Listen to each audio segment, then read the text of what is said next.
स्वागत है आपका शॉर्ट हैंडियंस गॉट इट चैनल पर। वीडियोस अगर पसंद आ जाएं तो लाइक, शेयर और सब्सक्राइब कर दीजिएगा। लेटेस्ट डिक्टेशन और जॉब नोटिफिकेशंस को पाने के लिए बेल आइकन प्रेस कर दीजिएगा ताकि आपको टाइम पे आपकी डिक्टेशंस मिल सकें। Thank you so much.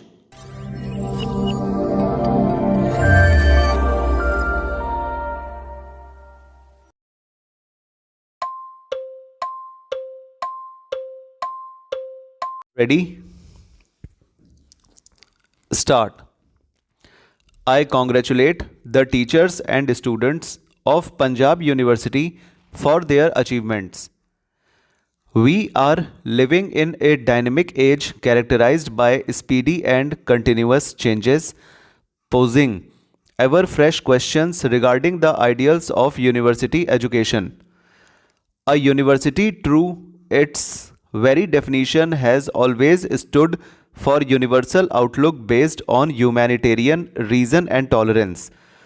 The success of a university consists in its capacity to produce independent thinkers endowed with strength of character. It is only such great thinkers that have made significant contribution to the enrichment of human thought and progress of making. All through the history of making, we find that societies are always in a process of continuous renewal in which all ideas, institutions, and structures undergo transformation, leaving old grabs and taking up new forms and postures. This process of constant struggle for renewal has been the chief characteristic of the evolution of modern societies.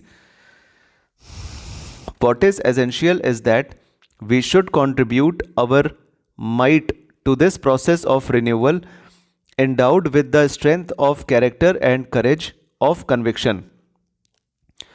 The academic community and institutions of higher learning have a big role to play in providing intellectual leadership to society in this unique struggle in the area of thought.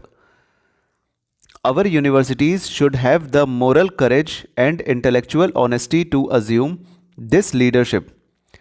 In the present day world, universities cannot remain isolated forever from contemporary society and its problems. They must try to reach out to society and help in finding solutions to the ever increasing problems of contemporary life.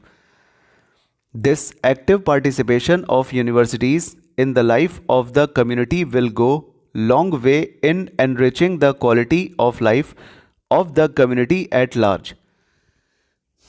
We are passing through a time of severe stresses and strains.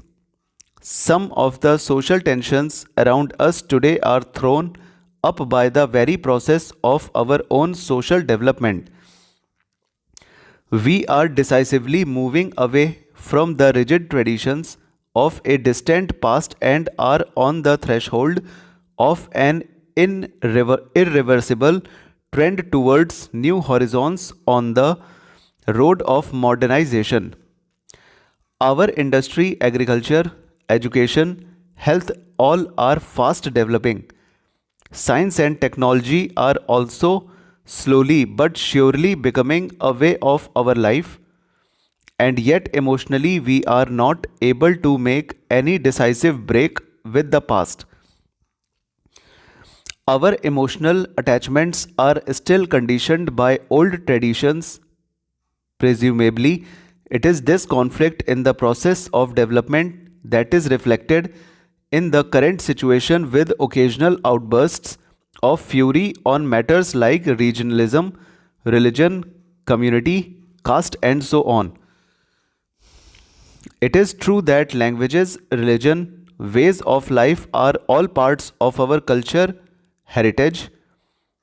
What is needed is to find solutions to new problems while trying to preserve all that is worthy in our heritage.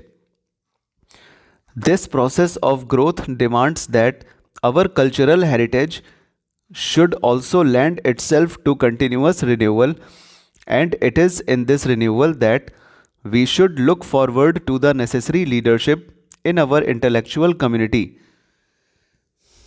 It is this ability to provide intellectual leadership that is expected of our universities.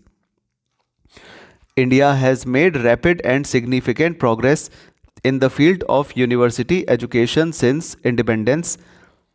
It is a matter of pride for all of us to know that today our scientists, doctors, engineers, and technologists are serving in many parts of the world. Stop.